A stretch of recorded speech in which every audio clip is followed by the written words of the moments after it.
Olá, que a graça e a paz de Cristo Jesus, o Senhor, esteja com você, com toda a sua família. Eu sou Clésio Ribeiro e, para a glória de Deus, vamos para mais uma reflexão da Palavra de Deus. Antes de eu começar, eu quero te pedir, você que ainda não é inscrito nesse canal, se inscreva aqui embaixo, ative o sininho para receber todas as atualizações, que diariamente eu estou aqui junto com vocês, meditando na Palavra de Deus. Hoje eu quero trazer uma reflexão à luz da Bíblia, a primeira carta de Paulo aos Coríntios, no capítulo 4, do verso 1 ao 5. Claro que eu vou utilizar mais alguns textos da Palavra de Deus e toda vez que eu estiver usando eu vou mencioná-los aqui para que você também possa conferir. Por quê? Para que não fique somente nas minhas palavras, para que nós tenhamos a Bíblia como guia de fé e prática. O texto diz assim: portanto, que todos nos considerem como servos de Cristo e encarregados do ministério de Deus. E que se requer destes encarregados é que sejam fiéis.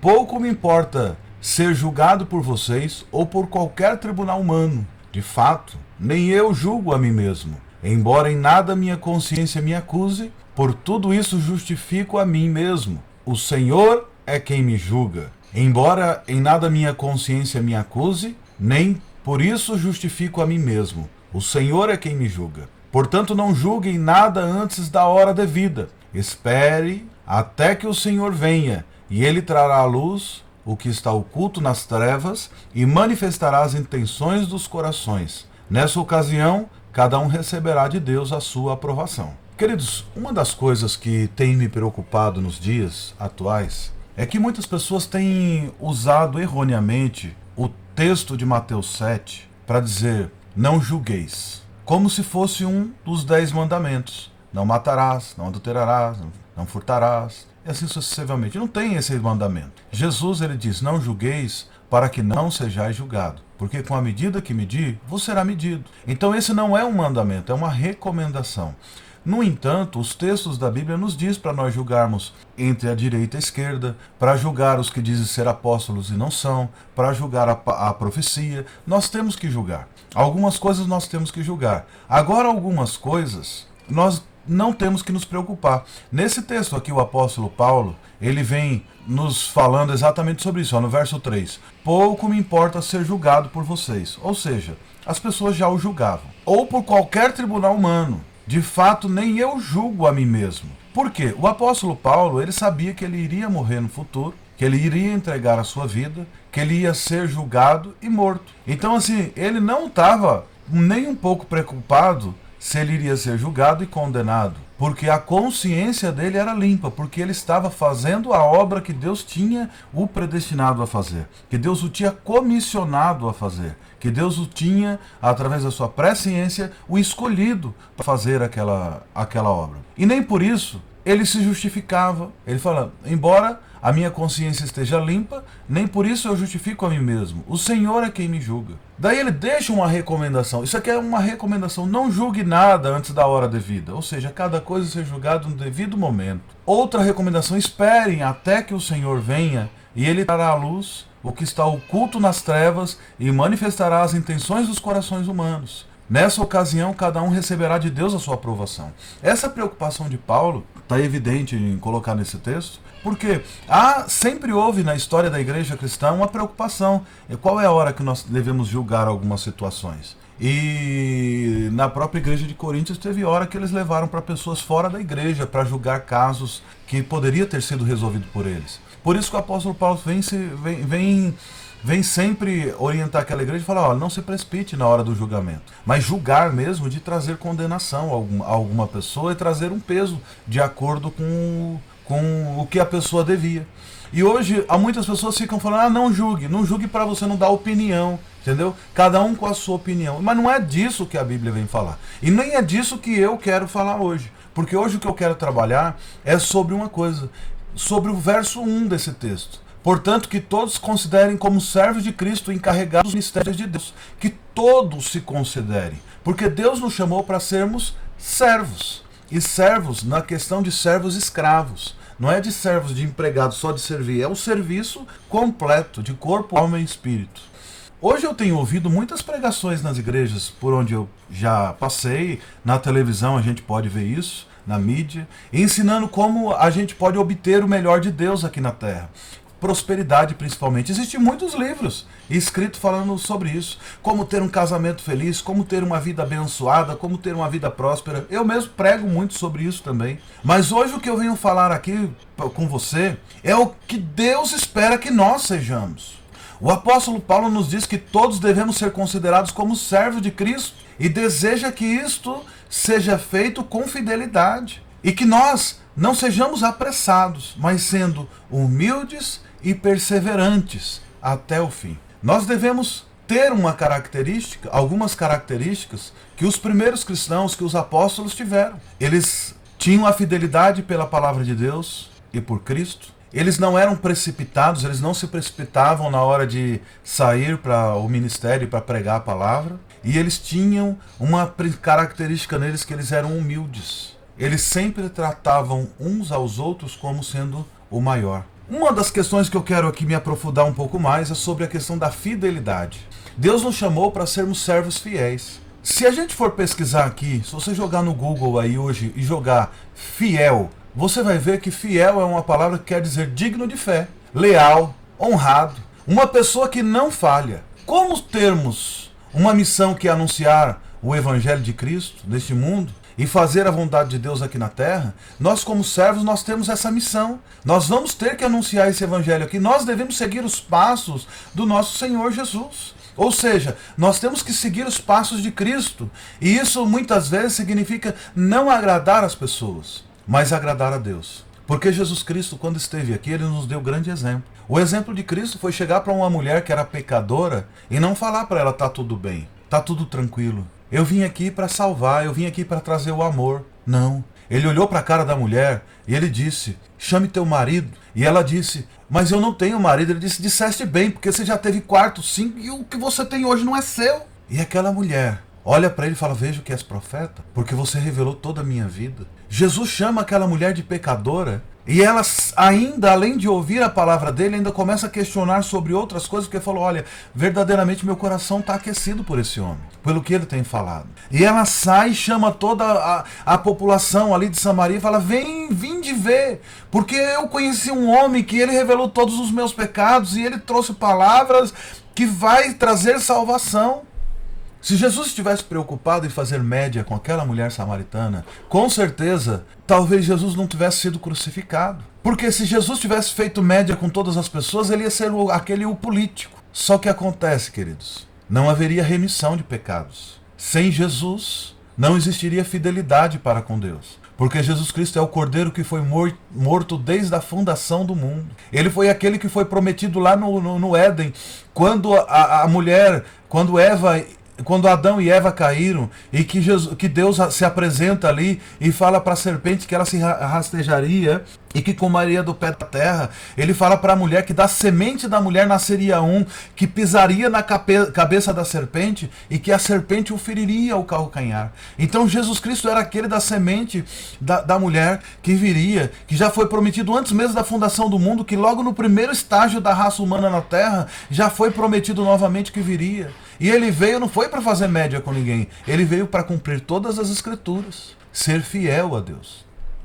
Nos dias de hoje nós temos confundido o serviço do Senhor com apresentações e eventos nas igrejas. Os irmãos acabam tão ocupados com eventos e programações na igreja que acabam não tendo tempo de servir ao Senhor com qualidade. Porque existe o serviço a Deus e existe o serviço na comunidade local. E muitas vezes nós estamos tão preocupados em servir na comunidade local, que nós esquecemos que o Senhor da igreja ainda continua sendo Jesus Cristo. Eu acompanhei durante toda a minha vida os grandes eventos, os congressos, que as pessoas brigavam por cada coisa tão pequena, por causa da roupa que ia usar, quem é que ia solar a música tal, quem que ia tocar não sei o que, qual era o músico de fora que ia convidar, qual ia ser o pastor bam que viria, que iriam contratar para que levasse uma palavra edificante para o povo, e assim por diante. Foram tantas confusões que eu presenciei dentro da igreja por causa de meros detalhes de coisas administrativas. E as pessoas estavam tão empenhadas nos eventos que elas esqueciam de servir realmente quem é o digno de toda honra, toda glória, todo louvor, que é o Senhor. Muitos líderes acham que os servos da igreja são deles e não do Senhor. E quando esses membros, por algum motivo, saem da igreja, esse líder se sentem no direito de abençoar ou não abençoar a saída, e muitas vezes até de amaldiçoá-los. Depois que veio essa geração de algumas igrejas mais novas, principalmente as que estão nos movimentos dos 12, eles agem como se fosse uma bela de uma pirâmide invertida, de uma pirâmide mesmo, marketing multinível. Que é aquele que está embaixo tem que ir trabalhando até chegar em cima, mas ele nunca vai chegar em cima, porque o que está em cima sempre vai ser maior. E é interessante que essas pessoas, eles exigem dos servos de Deus que eles os sirvam como se fosse deles. Isso sem falar de algumas aberrações aí que veio como as tais primícias, em que as pessoas têm que doar um dia de trabalho para o líder, e cada líder vai doando para o outro, até que o líder maior recebe aquela fatia maior. E eles conseguem encontrar isso na Bíblia, para tentar provar para as pessoas que isso é lícito. Queridos, a nossa fidelidade ela deve ser para com Deus e as pessoas. Nós temos que tratar todos como se fossem maior. Não existe essa do diácono ser maior do que o membro, do que o presbítero ser maior do que o diácono, do que o pastor ser maior do que o evangelista, do que o missionário ser maior ou menor do que o pastor, do que o apóstolo, do que o patriarca, do que o hipopótamo voador. Não existe isso. No reino de Deus todos nós somos servos. E isso quem diz não sou eu, é a palavra de Deus. Gálatas 1, verso 10 diz assim, acaso busco eu agora a aprovação dos homens ou de Deus? Ou estou tentando agradar a homens? Se eu ainda estivesse procurando agradar a homens, não seria servos de Cristo. Nós temos que agradar a Deus. E agradar a Deus, nós temos que ser como Cristo. E Cristo, quando chega para os seus apóstolos, nos primeiros momentos, que eles estavam discutindo entre eles, querendo saber quem ia ser o maior ou o menor no reino de Deus, houve até um que pediu que a mãe viesse até Jesus e interpelasse: Mestre, permita que meus filhos sentem à direita ou à tua esquerda no reino dos céus. E qual foi a resposta que Jesus deu a eles? Quem quiser ser o primeiro vai ser o último. Quem quiser ser servido vai servir.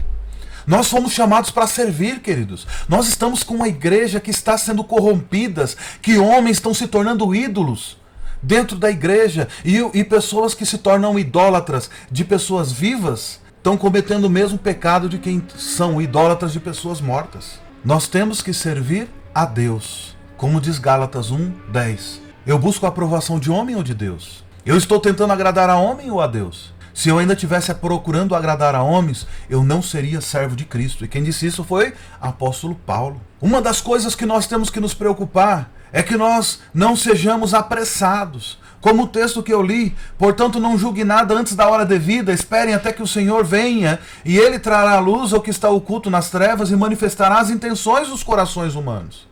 Não tente resolver as coisas por conta própria. Às vezes acreditamos que a nossa consciência está limpa, ou que estamos fazendo o melhor para cada situação, e muitas vezes nós metemos os pés pelas mãos e nós criamos problemas, e problemas muito grandes que ficam até difíceis de solucionar, porque nós somos precipitados. E isso eu estou dizendo de mim, porque eu também faço isso, e já fiz isso em dadas vezes da minha vida.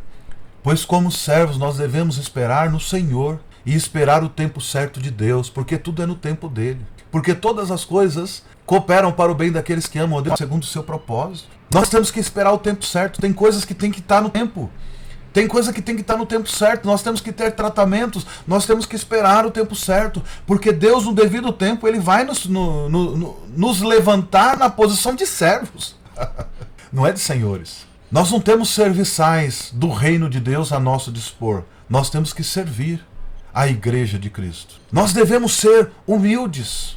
Se você aqui pegar agora aí, jogar no Google para pesquisar o que é humildade, você vai ter aí alguns dicionários que vai dizer o que significa. Humildade é a virtude que nos dá sentimento de nossa fraqueza. Queridos, mais uma vez nós devemos reconhecer que como servos, que nós somos servos, e os servos precisam do Senhor. Nós somos fracos, nós somos limitados, nós somos pobres, pecadores e nus, e nós necessitamos da graça e da misericórdia de Cristo, porque sem Ele nós não somos nada. Apesar de hoje nós termos alguns crentões aí, que se dizem ser superiores, que Deus o colocou por cabeça e não por cauda, eles se esquecem que a cabeça da igreja é o Senhor Jesus Cristo. E o próprio Jesus Cristo viveu uma vida de humildade. Quando Jesus disse para Pedro: Pedro, tu me amas? Quando Jesus Cristo apacenta minhas ovelhas, Ele não disse: Pedro, você vai ser eu, não. Ele disse: só apacenta, cuide das minhas ovelhas. Porque Jesus disse para Pedro: Pedro, você é uma pedrinha, mas eu sou a pedra, e é sobre esta rocha que eu edificarei a minha igreja, e as portas do inferno não prevalecerão contra ela. Jesus não disse que Pedro era a pedra angular, a pedra de esquina, a pedra que os construtores rejeitaram é Cristo Jesus. E nós devemos ser humildes e reconhecer que o cabeça da igreja é Jesus e que nós fazemos parte do corpo, e glória a Deus por isso, que nós fomos religados à videira verdadeira, que é Cristo Jesus, o Senhor. Mas nós devemos viver uma vida de humildade e perseverarmos nas santas e sagradas Escrituras, porque é delas que provém o caminho a qual nós temos que seguir. Uma das coisas que nós como servos temos que aprender é a perseverar. O texto que eu li na parte 5 no verso 5, na parte final, diz assim, ó: nessa ocasião cada um receberá de Deus a sua aprovação. Se nós ficarmos buscando a aprovação de homens será que nós vamos receber? Dos homens pode vir traição, dos homens pode vir desprezo, de homem vem arrogância, porque todo homem é caído e a queda do homem traz o egoísmo, o egocentrismo. Somente homens e mulheres que têm a sua vida dedicada à obra de Deus e que têm a humildade em seu coração, que têm uma vida cheia do Espírito Santo, elas são capazes de reconhecer que tudo é dele, para ele, por ele são todas as coisas, e que é de Deus que vai receber a nossa aprovação, e que no grande dia nós vamos dizer: combati o bom combate, acabei a carreira e guardei a fé. Nós temos que ser perseverantes. No livro de Apocalipse, no capítulo 2, verso 2 diz assim, ó: não tenha medo do que vocês estão prestes a sofrer. Saiba que o diabo lançará alguns de vocês na prisão para prová-los, e vocês sofrerão perseguição durante 10 dias. Seja fiel até a morte, e eu lhe darei a coroa da vida. A Bíblia não nos promete vida mansa, queridos. Nós não fomos chamados por Deus para ficar deitados em berço esplêndido. Nós não fomos chamados por Deus para ficar deitados na rede e cantando que queremos trabalhar para o nosso Senhor. Jesus disse que no mundo nós teríamos aflições, mas que tivéssemos bom ânimo. Eu não sei de onde esses crentes triunfalistas dizem que Deus o escolheu como cabeça e não como cauda, porque o cabeça é Ele, é Cristo. A palavra do Senhor não está aqui para ser negociada. Só para esclarecer um pouco sobre essa situação que eu estou mencionando aqui, vamos para ver o que a Bíblia diz sobre isso. Em Mateus 23, do verso 1 ao 13, vai dizer assim, ó: então Jesus falou à multidão e aos seus discípulos, dizendo: na cadeira de Moisés estão assentados os escribas e fariseus. Todas as coisas, pois, que vos disserem que observeis, observai-as e fazei-as, mas não procedais em conformidade com as suas obras, porque dizem e não fazem. Pois há fardos pesados e difíceis de suportar, e os põem aos ombros dos homens. Eles, porém, nem com seu dedo querem movê-las. E fazem todas as obras a fim de serem vistos pelos homens, pois trazem largos filactérios e alargam as franjas de suas vestes, e amam os primeiros lugares nas ceias, e as primeiras cadeiras nas sinagogas, e as saudações nas praças, e os serem chamados pelos homens: Rabi, Rabi. Vós, porém, não quereis ser chamados Rabi, porque um só é vosso mestre, a saber, o Cristo, e a todos vós sois irmãos. E a ninguém na terra chameis vosso Pai, porque um só é vosso Pai, o que estás no céu. Nem vos chameis mestre, porque um só é o vosso mestre, que é Cristo. O maior entre vós será vosso servo. E o que a si mesmo se exaltar será humilhado, e o que a si mesmo se humilhar será exaltado. Mas ai de vós, escribas e fariseus, hipócritas, pois que fechais aos homens o reino dos céus, e nem vós entrais, e nem deixais entrar aos que estão entrando. Querido, esse texto, eu vou só fazer uma breve reflexão aqui, porque a gente precisa entender direito, para depois ninguém chegar e falar: ó, eu não vou mais nem chamar meu pai de pai. Não é bem isso. O texto, aonde Jesus menciona essa questão aqui, no verso 23 ao 29, que diz: ninguém na terra chamais sobre vosso Pai, porque um só é o vosso Pai, aquele que está nos céus. Analisando os versos anteriores, nós observamos que Jesus está trazendo uma palavra às multidões e aos seus discípulos. O assunto dessa palavra é a forma com que os fariseus e os escribas agiam. Os religiosos, como que eles agem? Jesus, ele é bastante firme, dentre várias coisas. Ele diz que os fariseus se apossaram da cadeira de Moisés.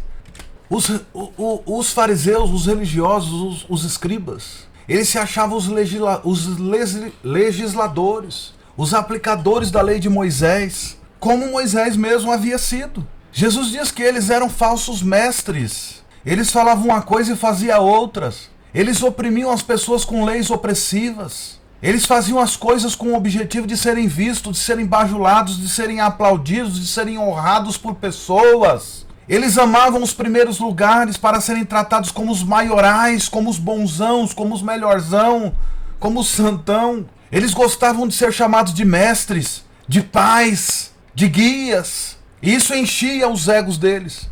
É muito parecido com o que nós temos visto nos dias de hoje ou não? Tem pessoas que fazem questão de chamar esse, eu sou pai na fé de todos esses aqui, ó. Faz aquele rebanho lá para falar isso aqui é tudo meu. E quer tratar as pessoas como se as pessoas fossem servos deles, esquece que nós somos servos de Cristo. E é exatamente nesse ponto que Jesus fala aos seus discípulos, deixando claro que eles deveriam ser diferentes dos fariseus e dos escribas. Vós, porém, não sereis chamados mestres, porque um só é vosso mestre, e vós todos sois irmãos uns dos outros. O que temos então é Jesus trazendo um contraste entre a forma como os fariseus e os escribas, que eram os religiosos da época, eles agiam e gostavam de ser vistos e tratados, e como os seus discípulos deveriam ser vistos e tratados. E eu estou te convidando a você ser um dos discípulos de Jesus, não como os fariseus e como os escribas, que eram hipócritas. Os fariseus e os escribas gostavam de ter títulos, de serem bajulados, de serem como mestres, guias e pais, da forma com que eles achavam que deveriam ser. E eles usurpavam o trono que deveria ser de Deus e a autoridade que era dada a Deus. E eles queriam pegar essa autoridade para eles. Os títulos em si mesmos não tem problema nenhum, pois nós podemos ser mestres, todos nós podemos ser mestres. É só estudar. Nós podemos ser guias. E nós podemos ser pais. Não tem problema nenhum com isso. No Atos 13, verso 1, mostram que na igreja havia um mestre. Tinham mestres na igreja de Cristo. Se a gente ler o livro de Atos, os dons espirituais, vai dizer que uns foram chamados para apóstolos, outros para profetas, outros para mestres, doutores e evangelistas. São 5 dons que eu creio que todos eles estão ativos nos dias de hoje. O título não é o problema, mas a atitude é que está o problema. No entanto, o que Jesus condena aqui era a forma com que os religiosos da época os usavam, que era para inflar os egos e para se promover, para mostrar que ele era superior, que entre o povo e eles tinha uma diferença muito grande, e como se eles fossem uma classe especial de pessoas superiores, que eles fossem mais espirituais, que eles fossem mais santos, que eles fossem intocáveis, que eles fossem quase deuses sobre a terra. Isso estava sendo proibido por Jesus e aos discípulos dele. Jamais poderia ter isso dentro da igreja cristã. E o que nós temos visto hoje é muito diferente. Eu ouço a dizer que tem pessoas aqui no Brasil que se colocam como se fossem semideuses. Aliás, tem pessoas que já só falta se intitular a 4ª pessoa da Trindade. Tem pessoas que se acham tão santo, se você for dar a mão para ele, já causa um sério problema. Tem pessoas que o Facebook dele não tá o nome e o sobrenome, tem que estar o título na frente. Tem pessoas que o Instagram tem que estar o título na frente. O Facebook tem que ter um título na frente. Eu não tenho problema nenhum com títulos, irmãos. Eu falo, eu já estudei, eu tenho títulos. Mas eu não coloco eles nem na parede. Eu coloco eles no LinkedIn. Mas títulos não define se você é maior ou melhor do que alguém. Só define que você tem algumas habilidades. E a habilidade, como nós fazemos parte de um corpo, não significa que existem habilidades maiores ou melhores, piores, nada disso. Habilidades todas são necessárias, essenciais para que nós aperfeiçoamos o corpo. O texto de Efésios 4, do verso 10 ao 12, diz assim, ó: aquele que desceu ao mesmo que semelhantemente subiu muito além de todos os céus para preencher tudo o que existe. Assim, ele designou alguns para apóstolos, outros para profetas, outros para evangelistas e outros para pastores e mestres, com o propósito de aperfeiçoar os santos para a obra do ministério, para que o corpo de Cristo seja edificado. Eu não sou contrário aos títulos, aos dons, não tem problema nenhum. Aliás, a própria igreja cristã nos dias atuais tem problemas, porque um não reconhece o apostolado do outro, um não reconhece que existe profetas. É engraçado. Tem igrejas que não reconhecem que existe mestres e nem doutores. Eles Tem igrejas que acham que o maior tem que ser o pastor, outros acham que o maior tem que ser o apóstolo, outros acham que o maior tem que ser o missionário, mas não tem ninguém maior. Todos nós fazemos parte do corpo de Cristo. O título, o chamado, a vocação, ela é para aperfeiçoamento dos santos, para a obra do ministério, para aperfeiçoamento do corpo de Cristo, para que o corpo de Cristo seja edificado. E o corpo de Cristo aqui em menção é a igreja. Então quem tem o dom do apostolado, quem tem o dom da profecia, quem tem o dom para evangelizar, quem tem o dom para pastores, quem tem o dom para mestre, todos esses é para aperfeiçoamento da igreja, não é para um se sentir maior do que o outro, não. Porque quem começar a se sentir maior que o outro está substituindo os fariseus e os escribas no trono de Moisés. Eu não sei de onde surgiu essa necessidade na igreja cristã de querer saber quem é maior, quem é melhor, quem é mais importante. Nós fomos chamados para servir. Nós fomos chamados para ser servos. Meus irmãos, Deus quer que nós sejamos servos fiéis. E fiéis somente a Ele, a Cristo, a Deus. Ele nos chama para seguirmos os seus passos e caminhar com Ele. Nós temos que andar como Ele andou. Nós temos que seguir os caminhos que Ele palmilhou quando esteve aqui na terra.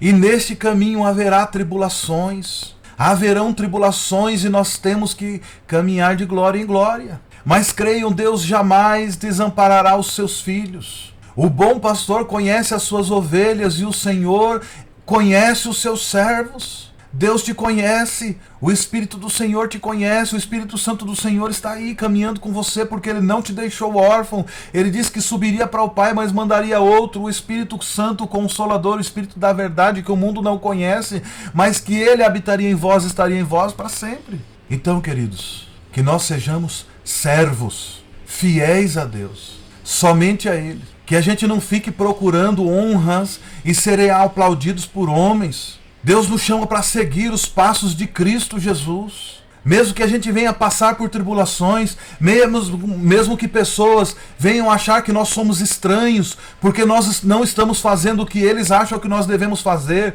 Importa que a gente venha agradar ao Senhor, o Cristo, ao dono da igreja. Que tipo de servo você tem sido? Você tem sido um servo fiel a Deus ou fiel aos homens? Você tem agradado a Deus ou você tem agradado aos homens? Porque no final de tudo, querido, o que vai importar é se nós agradamos a Deus. Porque dos homens não vêm coisas boas. Os homens, por si só, eles não são capazes de te conduzir ao caminho da salvação. Jesus Cristo disse, eu sou o caminho, eu sou a verdade, eu sou a vida. E ninguém vem ao Pai se não for por mim. Isso é Jesus falando. Não adianta achar outro caminho, tentar achar brechas, achar que fazendo média com as pessoas vai dar certo. Não é assim, queridos. Pode até demorar, mas é melhor esperar pacientemente, fazendo a vontade de Deus e submetendo sobre a poderosa mão do Senhor, porque ao seu tempo Ele o exaltará. Nós temos que submeter a poderosa mão do Senhor, como o apóstolo Pedro diz.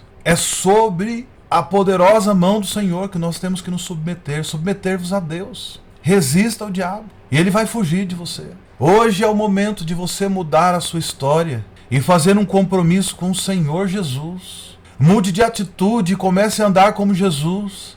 Deposite toda a sua vida no serviço do Senhor Jesus.